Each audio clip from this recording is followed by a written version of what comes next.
ഷെയ്ഖുന മുഹിയുസുന്ന പൊന്മള ഉസ്താദ് അല്ലാഹു തആല ആഫിയത്തുള്ള ദീർഘായുസ്സ് കൊടുക്കുമാറാവട്ടെ. ഉസ്താദിൻ്റെ അരികിൽ ഷെയ്ഖിനരികിൽ പഠിക്കുന്ന കാലത്തും അതിനുശേഷവുമൊക്കെ ആരാണ് CM വലിയുള്ള പാപ്പ? ശരിക്കും ഉസ്താദ് ശിഷ്യഗണങ്ങളെയും മറ്റും അവിടുത്തെ ജീവിതം വരച്ച് കാണിച്ചിരുന്നു, പഠിപ്പിച്ചു കൊടുത്തിരുന്നു. അവിടുന്ന് വിവാഹം കഴിച്ച് ഞങ്ങളുടെ ഉസ്താദ് കല്യാണം കഴിച്ച് 14 കൊല്ലത്തോളമായി ഒരു കുഞ്ഞിനെ അല്ലാഹു തആല കൊടുത്തില്ല. 14 കൊല്ലമായിട്ട് 14 വർഷത്തോളം. അവസാനം താജുൽ ഉലമയുടെ ഉപ്പാപ്പയുടെ അരികിൽ ചെന്നു വിഷയം പറഞ്ഞു. മംഗലാപുരം ഭാഗത്തൊരു ഡോക്ടറുണ്ട്, ഒന്ന് പോയി നോക്കാൻ. ഉള്ളാളത്തെ ഉപ്പാപ്പയായിട്ട് ബന്ധമുള്ള ഡോക്ടർ, അവിടെ ചെല്ലാൻ പറഞ്ഞു. അവിടെ ചെന്ന ഉടനെ ആ ഡോക്ടർ പറഞ്ഞു, നിങ്ങൾക്ക് കുട്ടികളുണ്ടാവില്ല, നിങ്ങൾക്ക് ഒറ്റ മക്കളുണ്ടാവില്ല. മാഷാ അല്ലാഹ്. ഉസ്താദിനോടാ പറയുന്നത്. നേരെ ഉസ്താദ് ബഹുമാനപ്പെട്ട ഹദറത്തിലേക്കാണ് വന്നത്. മൽജ, പാവങ്ങളുടെ അത്താണിയാണ് ഷെയ്ഖുന ഖുത്ബുൽ ആലം CM വലിയുല്ലാഹ് ഖദ്ദസല്ലാഹു സിർറഹുൽ അസീം. മൽജ ആണ്, പാവങ്ങളുടെ മൽജ ആണ്, ഉലമാഇന്റെ മൽജ ആണ്. സുന്നത്ത് ജമാഅത്തിന്റെ എല്ലാവരുടെയും കേന്ദ്രം. അപ്പോൾ ബഹുമാനപ്പെട്ട മുഹീസുന്ന പൊന്മള ഉസ്താദ് ഷെയ്ഖുന നേരെ വന്നത് ബഹുമാനപ്പെട്ട അരികിലാണ്. അന്ന് മൂപ്പന്റെ വീട്ടിൽ താമസിക്കുന്ന കാലം. നേരെ വന്നു. ഉസ്താദ് വിഷയങ്ങ് പറഞ്ഞതും കുട്ടികൾ ഉണ്ടാവില്ല എന്ന് ഡോക്ടർ പറഞ്ഞിട്ടുണ്ട്. ആര് പറഞ്ഞു? ഞങ്ങൾക്ക് 2 മക്കളുണ്ടാവും, 2 കുട്ടികൾ. ഇന്നും ഷെയ്ഖുന ജീവിച്ചിരിപ്പുണ്ടല്ലോ. അല്ലാഹു തആല പൊന്മള ഉസ്താദിന് ഷെയ്ഖുനയുടെ ഹക്ക് കൊണ്ട് ബറക്കത്ത് കൊണ്ട് ആഫിയത്തും ദീർഘായുസ്സും കൊടുക്കുമാറാവട്ടെ. ഉപ്പാപ്പയുടെ ബറക്കത്ത് കൊണ്ട് അവിടുത്തെ എല്ലാ രോഗവും അല്ലാഹു ശിഫയാക്കി കൊടുക്കുമാറാവട്ടെ. പ്രിയപ്പെട്ട സഹോദരങ്ങളെ, സഹോദരിമാരെ, പൊന്മള ഉസ്താദിന്റെ മുഖത്ത് നോക്കിയിട്ട് ഉപ്പാപ്പ പറഞ്ഞ വാക്കാണ്. ആര് പറഞ്ഞു? 2 മക്കളുണ്ടാവും. ഷെയ്ഖുനാക്ക് 2 കുട്ടികളുണ്ടായി. പിന്നെ മക്കൾ ഇതുവരെ ഉണ്ടായിട്ടില്ല. 2 മക്കൾ ഉണ്ടായിട്ടുണ്ട്. വലിയ പാണ്ഡിത്യത്തിന്റെ നിറകുടമാണ് പൊന്മള ഉസ്താദ്. ഞാൻ പറയേണ്ടതില്ല, ആലിമീങ്ങൾക്കൊക്കെ അറിയാം. അവിടുന്ന് ഒരിക്കൽ ഒരു വിസ അങ്ങനെ ഉണ്ടല്ലോ, അതൊരു ഓരോ ഘട്ടല്ലേ. അപ്പൊ ഷെയ്ഖുനാക്കാരോ വിസ കൊടുക്കാന്ന് പറഞ്ഞു. അപ്പൊ ചിലപ്പോ ചില ഉസ്താദ്മാർക്കൊക്കെ, ചിലപ്പോ ഫാദിൽ ഉസ്താദൊക്കെ, മുസ്തഫ ഫാദിൽ ഉസ്താദൊക്കെ അങ്ങനെ ചിലപ്പോൾ താല്പര്യം വരും.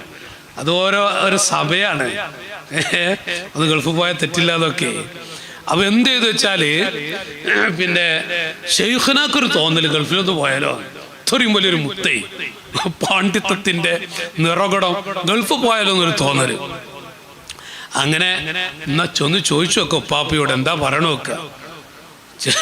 ചെന്ന ഉടനെ ഉപ്പാപ്പ പറഞ്ഞ്, നന്നായി ദർസ് നടത്തിക്കൊള്ളിന്ന്, എവിടെയും പോകണ്ട, നന്നായി ദർസ് നടത്താം, ഇനി പോകാന്ന്.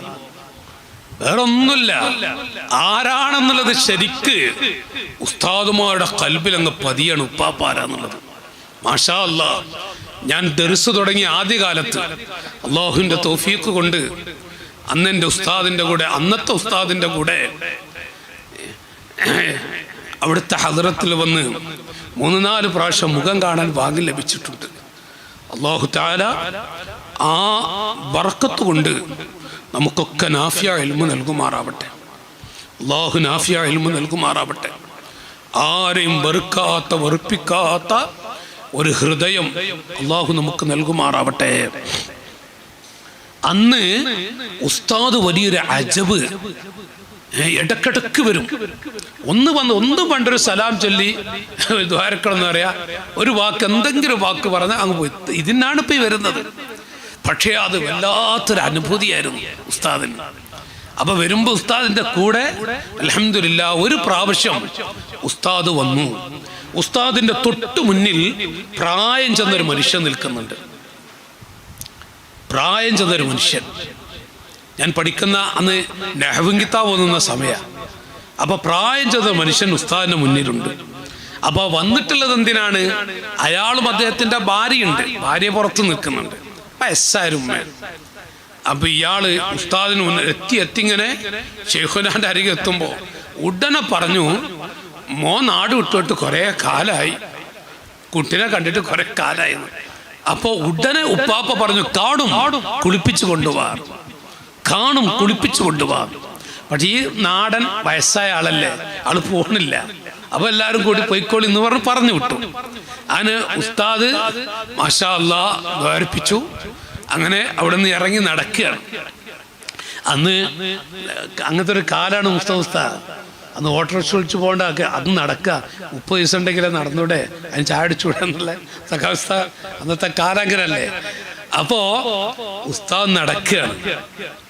അപ്പൊ ആ സമിതി ഈ വയസ്സായ വ്യക്തിയും ആളെ ഭാര്യയും അവരിങ്ങനെ നടക്കുക. അപ്പൊ ഈ തള്ള ചോദിക്കുന്നുണ്ട്, എന്താ പറഞ്ഞത്? അപ്പൊ കാണും കുളിപ്പിച്ചു കൊണ്ടുപോവാന്നൊക്കെ പറഞ്ഞു എന്നൊക്കെ പറയേണ്ടത്. അങ്ങനെ നടക്കുമ്പോ ഈ നടത്തത്തിൻ്റെ ഇടയിൽ നടത്തത്തിന് ഇടതുഭാഗത്ത് ഒരു ആകെ തൊപ്പറ, മൊത്തം ചെടകുത്തിയ മുടിയും നഖം വെട്ടിയിട്ടിലൊന്നുമില്ല ഒരു ചെറുപ്പക്കാരൻ ആ ഒരു ഭാഗത്ത് ഇങ്ങനെ ഇരിക്കുന്നുണ്ട്. കാണുന്ന ആളുകളൊക്കെ ചോദിക്കും, കാക്ക കാക്ക 10 പൈസ തരുമോ? തള്ളാരെ കണ്ട ഉമ്മാമ്മ 10 പൈസ തരുമോ? ഉമ്മാമ്മ 10 പൈസ തരും. അപ്പൊ ഈ വയസ്സായ ആളോട് കാക്ക കാക്ക 10 പൈസ തരുമോന്ന് ചോദിക്കുന്നുണ്ട്. സ്വന്തം മോനാട്ടെ ഈ ചോദിക്കണത്. അപ്പോ ഉപ്പാക്ക് അറിയില്ലേ, വാപ്പയും ഉമ്മയും തമ്മിലെ വ്യത്യാസം അതാ. അപ്പൊ ഈ ഉമ്മാന്റെ മുഖത്തിട്ട് ഉമ്മ 10 പൈസ ചോദിച്ചു. ഉമ്മാന്ന് വിളിച്ചപ്പോ പെറ്റ ഉമ്മല്ലേ, ആ ഉമ്മാക്ക് മക്കളെ ഏത് കാലത്താണെങ്കിലും ശരി, എത്ര കാലം നമ്മളൊരു 10-25 കൊല്ലം വിട്ടുവരിഞ്ഞാലും നമ്മളെ ഉമ്മാക്ക് നമ്മളെ ശബ്ദം അത് മറക്കാൻ കഴിയൂല. പാവങ്ങളാണ് ഉമ്മയും ബാപ്പി. അപ്പൊ ഉമ്മാമ്മ 10 പൈസ ചോദിച്ചപ്പോ ആ ഉമ്മ നോക്കിയതും പൊന്നു മോനാണ്. ആ മോനൊരു അടച്ചു കൂട്ടൽ. ഉസ്താദ് വഫാത്ത് വരാ ആ രംഗം അത് വല്ലാതെ ഇങ്ങനെ കോരിത്തെരിപ്പിക്കുമത്തിൽ പറയാറുണ്ട്. നിങ്ങൾ ആലോചിച്ച് നോക്കി, കാണും കുളിപ്പിച്ചു കൊണ്ടുവന്നല്ലേ, അതൊരു ദിവസമായിട്ടില്ല, ആ സമയത്ത് തന്നെ കാണിച്ചു കൊടുക്കുകയാണ്. അപ്പൊ ഞാൻ പറയുന്നത് ശൈഖുന ഖുതുബുൽ ആലം സിയം പാപ്പ ഖദ്ദസല്ലാഹു സിർറഹുൽ അസീസ് ഇന്ന് ഈ കാണുന്ന സുന്നത്ത് ജമാഅത്തിന്റെ വെളിച്ചത്തിന്റെ കേന്ദ്രമാണ്. ഞാനിപ്പോൾ വിവരിക്കുന്നില്ല. ഇന്ന് കാണുന്ന പണ്ഡിത മുത്തുകളുടെ ഈ റിഫഅത്തിന്റെ അല്ലെങ്കിൽ ഈ വെളിച്ചത്തിന് എല്ലാ മഹത്തുക്കളും അഹ്ലുസുന്നയിലെ മുഴുവൻ പണ്ഡിതന്മാർ, എല്ലാ പണ്ഡിതന്മാരുടെയും മൽജഅാണ്, കേന്ദ്രമാണ്, എല്ലാവരുടെയും അഭയ കേന്ദ്രമാണ്. ഞാൻ എൻ്റെ പ്രിയപ്പെട്ട സഹോദരങ്ങളോട് ഒരു വലിയ എങ്ങനെയാണ് പറയാ എനിക്കറിയൂല, എനിക്ക് സാധിക്കൂല, അത് വിവരിക്കാൻ ഞാൻ അശക്തനാണ്, അർഹനല്ല. അതേ സ്ഥാനത്ത് വലിയ ഉയർച്ചയാണ് അല്ലാഹു തആല കൊടുത്തിട്ടുള്ളത്. അതിൻ്റെ ഏറ്റവും വലുത് ഞാൻ എൻ്റെ ഉസ്താദുമാരിൽ നിന്ന്, അതുപോലെ തന്നെ അവിടുത്തെ മുഹിബ്ബീങ്ങളായ ഉസ്താദുമാരിൽ നിന്ന് കേട്ടുപിടിച്ചത്, അവിടുത്തെ ഹൃദയത്തിൽ മുഹമ്മദുർ റസൂലുള്ളാഹി സ്വല്ലല്ലാഹു അലൈഹി വസല്ലം റസൂലുള്ള സുന്നത്തായ ഒരു ചെറിയ കാര്യം കൽപ്പിച്ചുവെങ്കിൽ അതെല്ലാം ജീവിതത്തിൽ ഒന്നും ഒഴിവാക്കൂല. ഒരു സുന്നത്ത് നോമ്പാവട്ടെ, വധു നമ്മൾ പെട്ടെന്ന് അർജന്റ് കുട്ടി വധു എടുത്തു പോവില്ലേ, അതെല്ലാം ആ വധുവിൻ്റെ താമായ രൂപത്തിൽ തന്നെ. വധു എടുക്കുന്നത് പ്രവൃത്തിയാലാവട്ടെ കൗലം നിലക്കാവട്ടെ, എല്ലാം ഒരു സുന്നത്ത് നിസ്കരിക്കുന്നത് ഞാൻ പറഞ്ഞല്ലോ, എല്ലാം അതിൻ്റെ പരിപൂർണ രൂപത്തിൽ. അവിടുന്ന് ഓരോന്നും മാത്രമല്ല, അവിടുന്ന് സുഹുദുമായി മാഷെല്ലാം ത്യജിച്ച് നടന്ന ആ സമയത്തെക്കുറിച്ച് മഹത്തുക്കൾ പറഞ്ഞത് കേട്ടിട്ടുണ്ട്. പക്ഷെ അന്ന് ഖൽബിലുണ്ടായിരുന്നത് മദീന, ഹബീബായ മുഹമ്മദുർ റസൂലുള്ളാഹി സ്വല്ലല്ലാഹു അലൈഹി റസൂലുള്ളയും അവിടുന്ന് കിടക്കുന്ന മദീന പൂന്തോപ്പ്, അത് വല്ലാതെ ശൈഖുനയുടെ ഖൽബിൽ പതിഞ്ഞിരുന്ന കാഴ്ച. പഠിക്കുന്ന കാലത്ത് മദീനയുമായി ബന്ധപ്പെട്ട അവസ്ഥകൾ അത് പറയുന്നതും അതുമായുള്ള ഒരു പ്രത്യേകമായ ഇഷ്ക് അത് വിവരിക്കുന്നത് ഉസ്താദുമാർ പഠിപ്പിച്ചത് കേട്ടിട്ടുണ്ട്.